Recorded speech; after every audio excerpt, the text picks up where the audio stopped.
সেহরি শব্দটি আরবি সাহর শব্দ থেকে এসেছে। এর অর্থ হল রাতের শেষাংশ বা উষার পূর্বের খাবার। শরীয়তে রোজা পালনের জন্য বান্দা ফজরের পূর্বে যে খাবার গ্রহণ করে থাকে তাকে সেহরি বলা হয়। নবী করিম সাল্লাল্লাহু আলাইহি ওয়াসাল্লাম সবসময় রোজা পালনের উদ্দেশ্যে সেহরি করতেন। সেই সাথে তিনি তার প্রিয় উম্মতকেও সেহরি করতে উৎসাহিত করেছেন।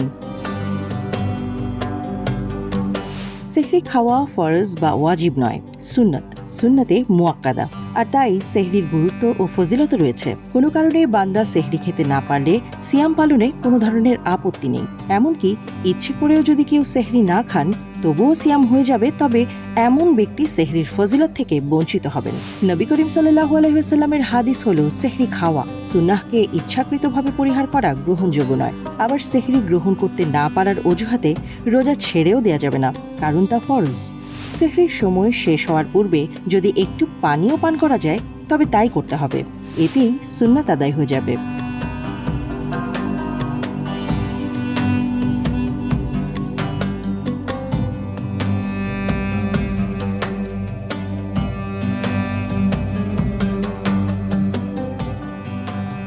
হযরত সাহল ইবনে সাদ রাদিয়াল্লাহু তাআলা আনহু বলেন, আর তোমরা খাও এবং পান করো যে পর্যন্ত না কালো রেখা দূর হয়ে সাদা রেখা স্পষ্ট হয়। আয়াতটি যখন নাজিল হয় তখনও ফজর কথাটি নাজিল হয়নি।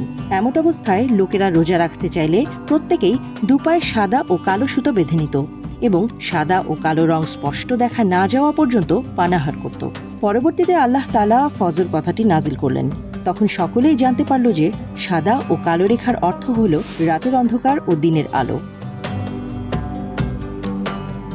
হাদিসে এসেছে রাসূলুল্লাহ সাল্লাল্লাহু আলাইহি ওয়াসাল্লামের সেহরি খাওয়া আর ফজরের নামাজের আজানের মাঝে সময়ের ব্যবধান ছিল 50 আয়াত কোরআন তিলাওয়াত করার সমান সময়। রাসূলুল্লাহ সাল্লাল্লাহু আলাইহি ওয়াসাল্লাম বলেছেন, সেহরি বিলম্বে গ্রহণ করো।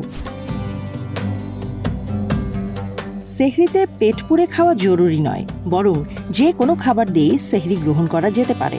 সেহরির খাবারের পরিমাণ সম্পর্কে আল্লামা ইবনে হাজার আসকালানি রহমতুল্লাহ আলাইহি বলেছেন, মানুষ স্বাভাবিক ক্ষুধায় যতটুকু খাবার গ্রহণ করে সেহরিতে সেই পরিমাণ খাওয়া মুস্তাহাব, অর্থাৎ খুব বেশি বা কম নয়, বরং মধ্যম পন্থা অবলম্বন করা।